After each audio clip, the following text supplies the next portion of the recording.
कांग्रेस नेता और पूर्व केंद्रीय गृह मंत्री शिवराज पाटिल अब हमारे बीच नहीं रहे।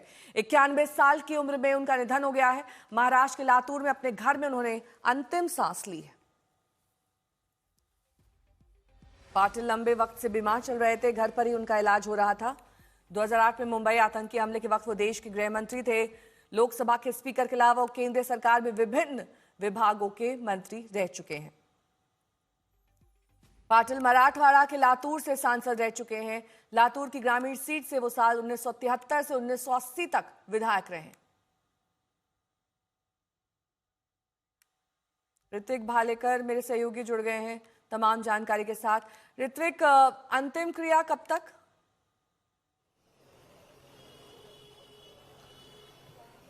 जी बिल्कुल, देखिए लातूर में उनके घर पर ही निधन हुआ है और कल 11 बजे तक उनका अंत्यविधि जो है वो लातूर में ही हो सकता है। लातूर से कुछ 10 किलोमीटर दूर वरवंटा गांव है, वहां पर अंत्यविधि की सभी तैयारियां अब शुरू हो चुकी है। आज दिन भर जो पार्थिव है वो दर्शन के लिए रखा जाएगा और देर रात तक गांव में भजन कीर्तन भी होंगे और बताया जा रहा है कि कल सुबह उनका पार्थिव जो है वो सीधा इस वरवंटा गांव में ले जाया जाएगा और 11 बजे के करीब अंत्यविधि जो है वहां पर पार होगी। कौन कौन मौजूद है इस वक्त उनके साथ घर में, उनके पार्थिव शरीर के निकट, और कौन कौन अंतिम दर्शन के लिए पहुंच रहा है?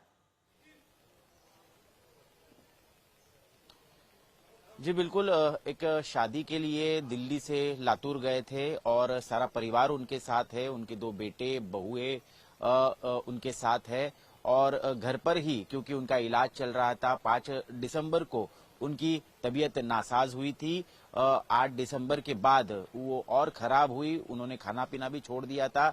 हालांकि एयर एम्बुलेंस से दिल्ली एम्स शिफ्ट करने की सोच विचार चल रहा था परिवार का, लेकिन क्योंकि नाजुक थी बहुत तबीयत तो डॉक्टर ने सलाह दी कि यहीं पर ट्रीटमेंट की जाए फिलहाल। लेकिन आज सुबह 90 साल के शिवराज पाटिल चाकूरकर उन्होंने अपनी अंतिम सांसें जो है अपने लातूर के घर में ली।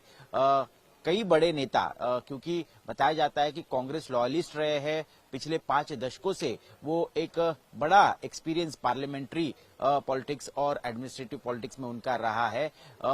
राजीव गांधी हो, सोनिया गांधी हो, उनके साथ उनके मंत्रिमंडल में उन्होंने काम किया है। इतना ही नहीं बल्कि साथ ही साथ उन्होंने इंदिरा गांधी, उनके साथ भी काम किया है। राहुल गांधी के भी बहुत करीबी माने जाते थे।